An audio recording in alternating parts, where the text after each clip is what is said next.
What if I told you corporate America is still running on Windows 98 operating system, but it's 2026?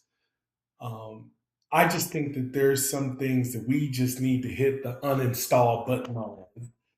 Um, I'm Damien. This is day 28 of Leading at 47, Leadership Life and Everything in Between.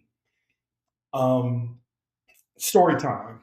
I remember early in my career, I was terrified to leave the office before my boss. I would literally just like sit there. I might be staring at a blank screen or just some random stuff.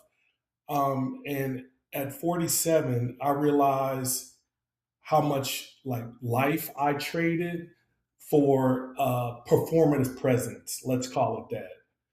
And as I look forward to today, um, when I think about individuals that I work with or that I lead or influence, it's not about what time you're at the office.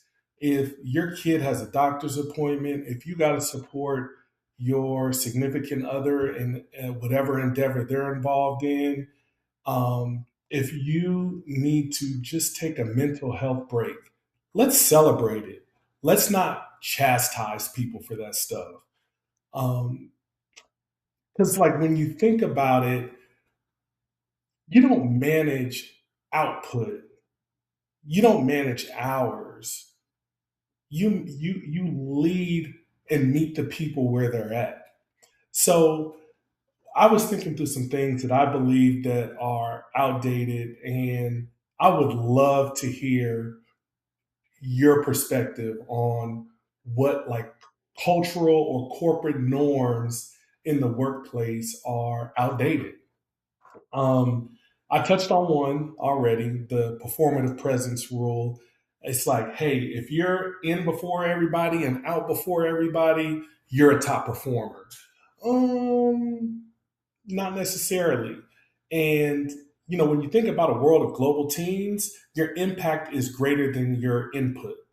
And it's a different way of thinking, but it's a matter of like just getting your job done and doing it well.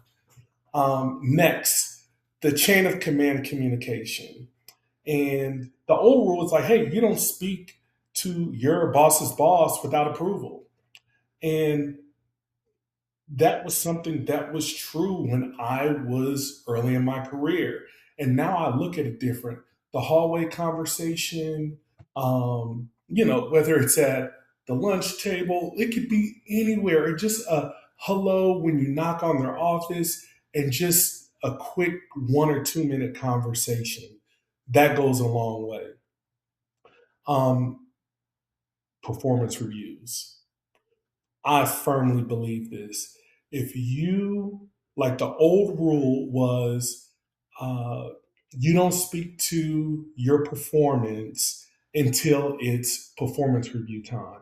So you've had 11 months of work, and then you go into your performance review and then you get surprised. No, no, no, no, no. Doesn't work like that. Connecting early and often, and you creating the checkpoints. You're the driver of your career. You need to create these touch points, whether it's once a month, once every 6 weeks, once a quarter. But whatever it is, it needs to be an intentional pause to understand where you're currently pacing in your career. Next, I would say like the person that separates their personal life and their struggles, and they just bring their work self.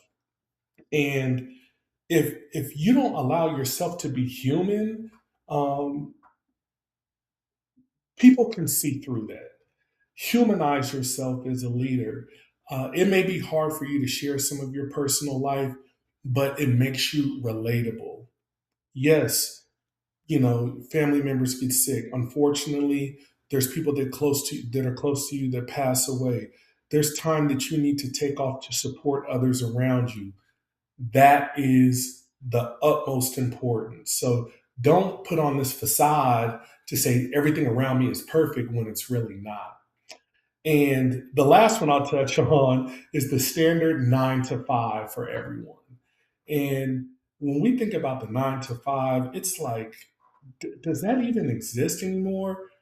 And it's like, okay, what's the difference between going to work, getting your stuff done from 7 to 10? You might need to get some stuff done around, your neighborhood or whatever, and then you're back working and you work like a split shift. As long as you're putting in the work and getting the job done, doesn't really matter what hours you work, especially when you work across global teams and leaders who are extremely busy.